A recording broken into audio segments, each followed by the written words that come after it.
Alright guys, sa mapagpalang araw sa inyong lahat, meron tayong reaction video. Update tayo dito kay Ate LB. Kasambahay na minaltrato. May testigo na. Ayan, mag-asawang Ruiz, siguradong kulong yan. At panoorin po natin dito kay ating Senator Jinggoy Estrada at kay Tolentino, Senator Tolentino, at panoorin po natin ang buong detalye at ang testigo at panoorin po ang kanilang panayam dito sa Senate of the Hearing Philippines.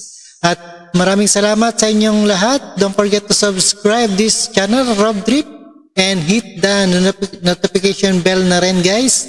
At libre po yan. At maraming salamat sa inyong lahat. And let's do this guys, and no other further ado. Before that, may we ask the committee secretary to administer the oath to Attorney Padulyon of the Department of Justice as a resource person here. Attorney Padulyon, can you please raise your right hand? Go ahead. Do you swear to tell the truth and nothing but the truth in the Senate inquiry? I do. Thank you, State Prosecutor Padulyon. Maria P.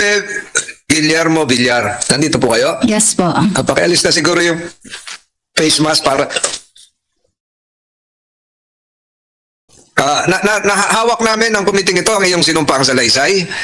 Nakalagay dito na ikaw ay naninirahan ngayon sa Mamburao, Mindoro Occidental, at nakalagay din dito nakasambahay ka bago pa mag-Mayo 2023 hanggang June 2023 ni Danica Jerlyn Garcia Ruiz na nakatira sa barangay Palocan West, Batangas City. Sino si Danica Jerlyn Garcia Ruiz? Anak po siya ni Ate Franz po tsaka ni Kuya Jerry. Anak? Apo. Ilang taon na to? Hindi ko po alam kasi hindi ko po siya natatanong kung ilang taon po siya. Hindi, pero sa itsura? Nasa 18 po kasi grade 12 na po siya, graduate po ng grade 12. Grade 12. Hindi siya nakatira sa Mindoro, nakatira sa Batangas City. Opo. Bakit? Bukod na nag-aaral? Kasi po nag-aaral sa Lyceum. Ito yung gustong ipatawag at narinig naman ni Asek Dumlao ni Senator Estrada na 18 anyos na sa ngayon naninirahan bukod, may sariling bahay sa Batangas City. Opo, naupa po, apartment. Naupa sa Batangas City. So hindi ito talaga batang musmos na kailangan ng guardian, may sariling diskresyon na at naninirahan ng bukod. At noong Mayo, taong ito, dinala sa inyo si Manang LB. Opo. Dinala, sino nagated? Si Kuya Jerry po. Jerry, pwede mo ituro? Nandito ba yung Jerry? Sino ba yung Jerry? Ruiz po. Ang Pablo Ruiz at Jerry, isa yon. Nickname niya, hinatid. Hinatid si Manang LB sa bahay ni Jerlyn Garcia Ruiz na anak. Opo. So dinala siya doon para magpagamot, para magpagaling? Para ipagamot po. Para ipagamot. Kasi ano itsura na niya yun? Yun na po ang itsura ni Ate LB. Bulag na po siya nung dalhin doon. Yung ngayon, papagamot sana saan? Sa Batangas City? Saan? Diyan natin po sa Batangas City. Sa Batangas City. Matanong ko po si Dr. Nico Valentino Magalona, meron ba hong attempt sa inyo na dalhin ang isang nagngangalang LB Vergara para ipagamot? Sir, dumating lang po yung patient sa ER. Ako po yung duty. Ito pong dinala sa inyo ay nitong may kaso na o noong... Wala pa po, sir. Itong Mayo po. Yung Mayo 2023. Initial po is June 29 po, sir. Nakita ko po siya sa... June ano po? June? 29 po, sir. June 20. Anong year po? 2023 po, sir. 2023. Sino po nagdala? Yung relative po. Relative. Hindi po yung mga Ruiz. Yes po, sir. Ito yung na-rescue na, nakatakas na. Yes po, Your Honor. Ayun. And requested po for medical legal po, sir. Requested for medical legal. So ikaw, Maria Fedilla, kasambahay ka din sa mga Ruiz doon sa bahay ng anak. Opo. So kung saan natutulog si LB, doon ka rin. Opo. Magkasama kayo. Ano na ikwento niya sa inyo? Wala naman po siya nababanggit. Pero hindi ka ba nagtataka na yung katayuan niya ay kakaiba? Hindi po. Kasi noon ko lang po siya talaga naging kasama din nung ihatid po doon ni Kuya Jerry. So nung hinatid nung Jerry, iniwan lang o binantayan pa? Iniwan na po. Iniwan doon sa 18 anyos na anak? Opo, iniwan po sa amin. So ano sabi ng 18 anyos na anak? Wala po. So iniwan doon, pero si Manang LB natulong-tulong din sa iyo.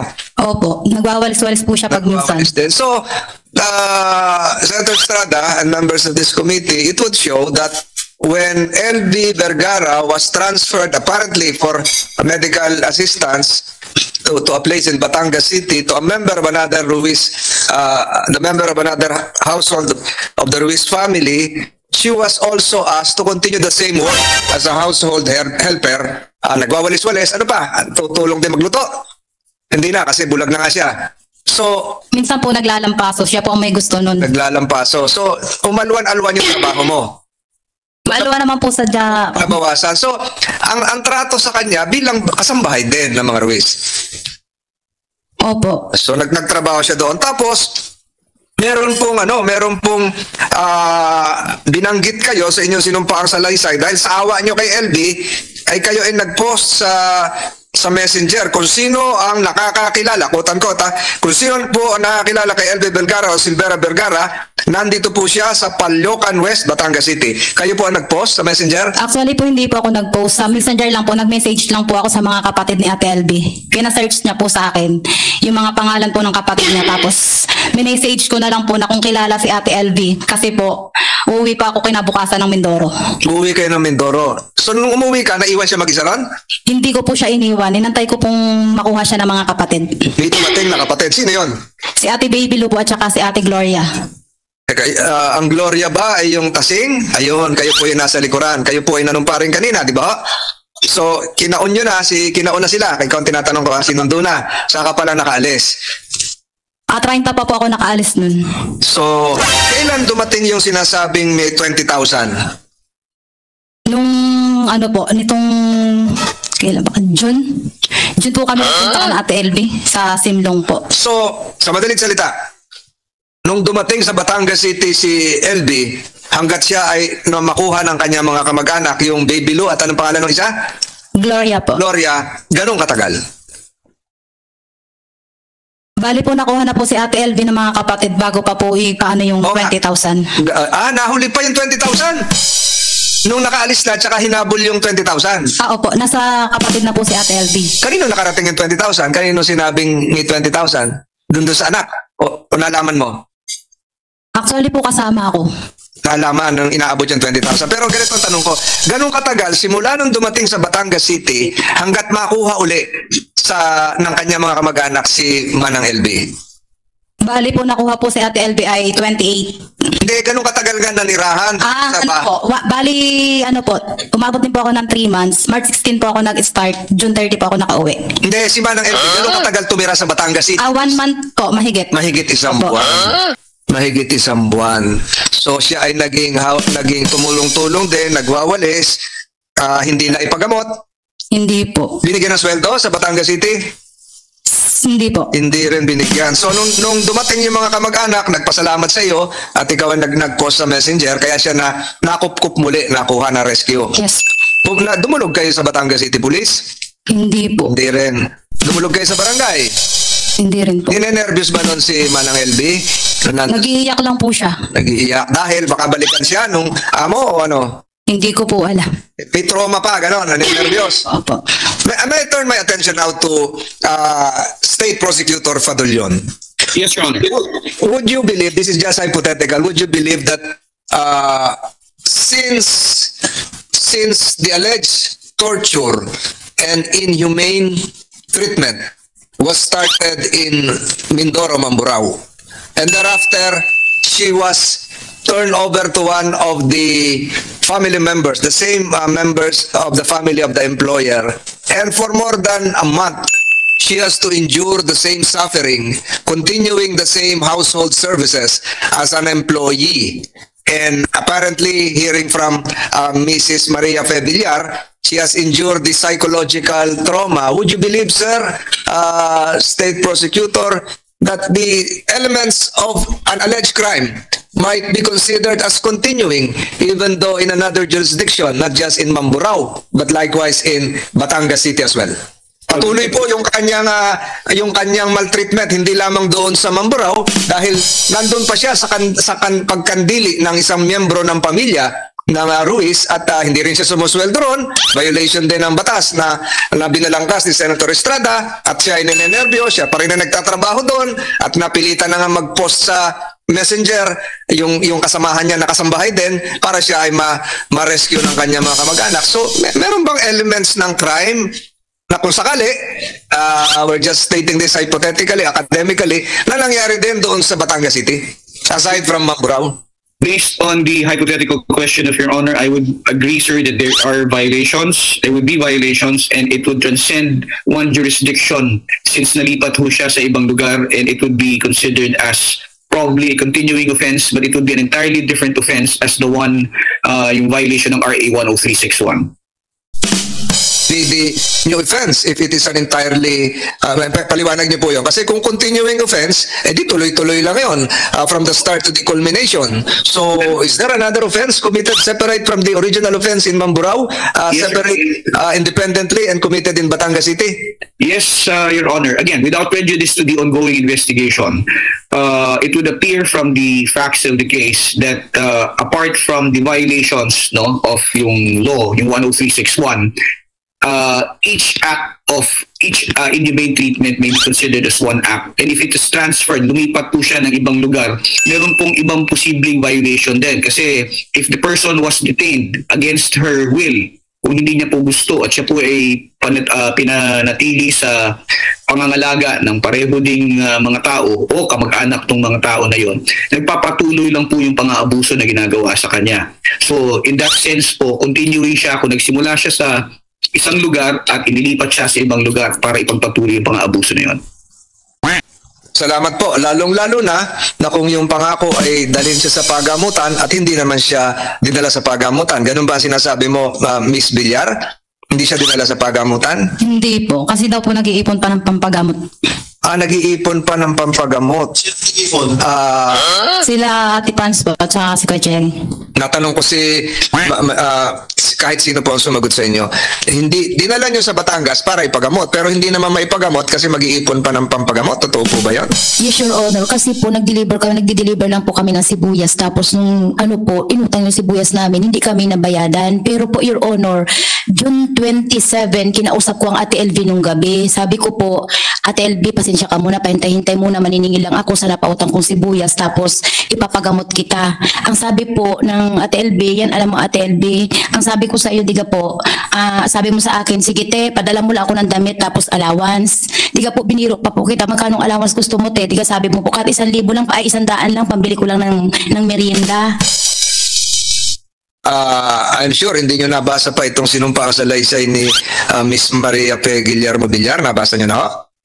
May kopya kayo, hindi kayo binigyan ng abogado ninyo? Wala pa po. Wala pa. Kasi sinabi nyo, kinausap nyo si Manang LB June 27. Ayun. Nakalagay dito sa sinumpaang salaysay ni Miss Maria P. Villar, noong June 27 din, ay nakiusap sa kanya si LB na kung pwede ay tulungan siya. Makita niya ang mga kapatid niya na di umano'y naninirahan din sa Batangas City at ang pangalan ay Gloria at Baby Lou. Ito po yung sinumpaang salaysay ni Maria P. Villar na nakiusap sa iyo si LB na tulungan siya noong June 27. Ito naman sinasabi ni Mrs. Ruiz noong June 27 din ay kausap niya si LB na kahit 100 pesos ay bigyan. Pang-allowance na po. Ang tatanungin ko ngayon ay si LB. Sino ang nakausap mo noong June 27? Si Maria Villar o si Franz Ruiz? Sa Ate Maria po. Na nakiusap ka na? Na pakihanap po yung mga kapatid ko. Ayun. So, si Mrs. Ruiz, nakausap mo ba noong June 27? Hindi po. Na kahit daw 100, bigyan ka? Hindi po. Hindi totoo yon. So narinig niyo Miss Ruiz, pero ang tanong siguro din ng komite, hindi pinahabol kayong 20,000 na di umano'y napag-ipunan, bakit hindi mo na yun ang pinauna sa gastusin sa ospital? Magkano ba ang gastos sa ospital? Dr. Magalona, pagtanggap sa inyo, 20,000 ba kagad o pwede pong down payment? Depending po on what procedures will be done. Nakita nyo ngayon? At the ER po, sir, no procedures were done po. Medical lang po. Kasi mag-iipon pa raw pero may 20,000 na padala. Kaya na ba sana yung 20,000? Kung ipapass po natin sa Malasakit Center and sa ating social service, mukhang kakayanin man po, sir. So, Senator Estrada, wala mo na akong karagdagang tanong. Itong sinumpaang salaysay ni Maria P. Guillermo Villar ay nagpapatunay na siya ay dinala sa Batangas City, at sa Batangas City hindi naman siya nadala sa ospital, bagkus ay siya pa ay napatigil doon sa bahay ng anak ni Mrs. Ruiz, kung saan siya tumigil ng mahigit isang buwan, at kung saan siya ay nagtrabaho din bilang kasambahay. At sa ngayon kay State Prosecutor Padulyon ay maaaring i-consider ito bahagi ng isang continuing offense na nagsimula sa Mamburao papunta po sa Batangas City, although pwede ring separate offense. Sa susunod pong pagdinig, unless may tanong pa gusto ko pong makapagtanong yung mga wala rito, si Senator Tulfo at si Senator Padilla na kanina pa nagsasabi na kahabol pero medyo matagal-tagal na, may mga hearing pa ho ngayon na padating, ay pinapakiusap po natin na sana yung pakiusap ni Senator Estrada, makasama rito yung si Dodong, si Jolene Garcia, na kumupkop na kay LB. At tatawagin din natin sa pagkakataong yon si Baby Lou at saka si Gloria. Alright guys, napanood nyo ang isang video dito sa update kay Ate LB, kasambahay na minaltrato. May testigo na at siguradong kulong yan na mag-asawang Ruiz. Ayan, maraming salamat sa inyong lahat and keep safe and healthy at peace out.